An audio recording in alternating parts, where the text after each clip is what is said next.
Love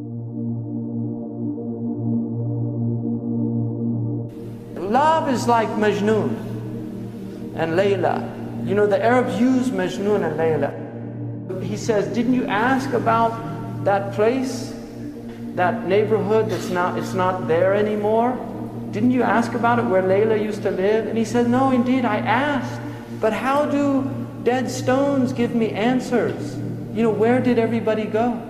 And then he says, I go by these stones, you know, the dwelling places, and I kiss this wall and I kiss that wall. And then he says, it's not love of the walls that have enraptured my heart, but love of the one who used to live in these walls.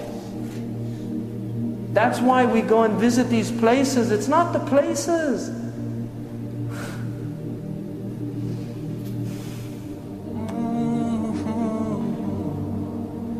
It's the beloved. He was there. That's why we go there. Because he walked there. One of the poets, he said, you know, they saw Majnun and he was taking care of this dog, giving it food and patting it. And they said to him, what's wrong with you? Why are you treating that dog like that? And he said, don't blame me. You know, leave your blame. Because my eyes saw this dog once in the vicinity of Layla. Just the dog was near Layla, and so he has an affection towards the dog. And that's real love. That's not imagination. That's real love. A lot of modern people don't even know what love is.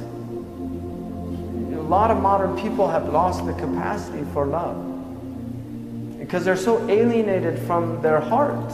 You know, when you're cut off from your heart, how do you know what love is? Because the secret of the heart is love. And that's love the Sahaba had for the Prophet ﷺ. Bilal couldn't even live in the city. He went to Sham to live in Syria. One time he came back, this was after 20 years, they convinced him to give the adhan. He didn't want to give the adhan. He couldn't give the adhan in the mosque of the Prophet ﷺ. It was so overwhelming for him because he called the Prophet to prayer.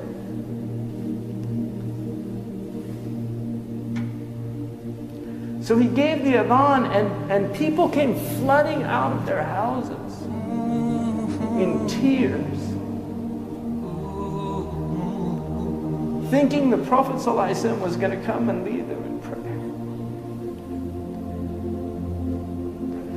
Because that even after 20 years, that's how connected their hearts were to the Prophet ﷺ. That's love.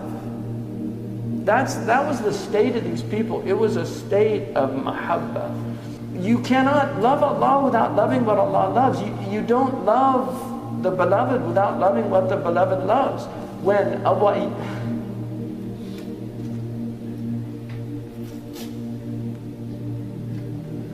Ayyub al-Ansari,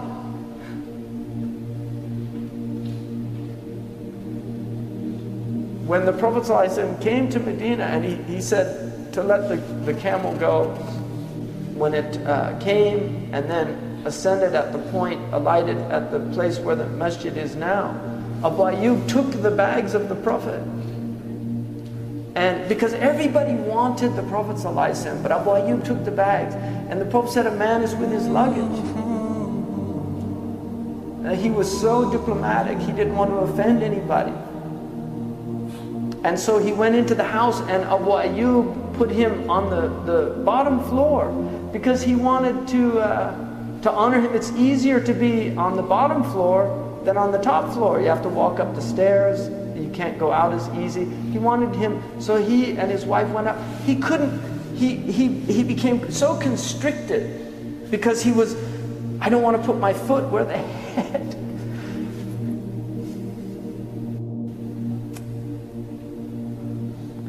You know, where the head of the Messenger of Allah. This is adab. People don't have this understanding anymore. You know, this loss of adab in our age. So he went and he asked the Prophet, please, we can't stay above you. And so the Prophet changed places with him, and then he would bring the food up. And when the food would come down, he told his wife, show me where the messenger's fingers ate from, and then he would eat from that place. This is tatabbu' al-athar, following the traces. And then one time he took some food up that had garlic. And then when they brought it down, Abu Ayyub asked his wife, where did he eat from? She said he didn't take anything from it.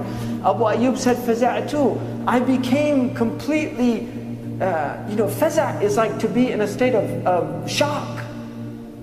And he ran upstairs and he said, Ya Rasulullah, was there something haram in it? He said, no. He said, it's just garlic. I don't like garlic. I don't eat garlic because I speak to angels. And angels don't like bad sense. Angels like high sense. But his state when he saw it, did I do something? I mean, that is adab. Because it's mahabba, it's from love. He had so much love. When years later, when hard times fell upon Abu Ayyub al-Ansari, he went to one of the caliph at the time, and he asked him for help. And he said that the Prophet ﷺ said a time will come when people won't help. And the caliph said, what did the Prophet say to do in that time? He said, be patient. He said, well then be patient. He needed help, and he left. He went to Ibn Abbas in Iraq, and he went into his house, and he said, Wallahi. And this is years after he said, I'll do today what you did on that day. He emptied his house, he gave it to, and then he gave him a big gift. Ibn Abbas was very wealthy. He gave him a big gift of money and treated him the same way as that's love. You love the one who loves the beloved. You love the one who loves the beloved. Jibreel in a Sahih hadith said, if Allah loves somebody, He calls Jibreel and He says, I love so-and-so, so love him also, because I love him.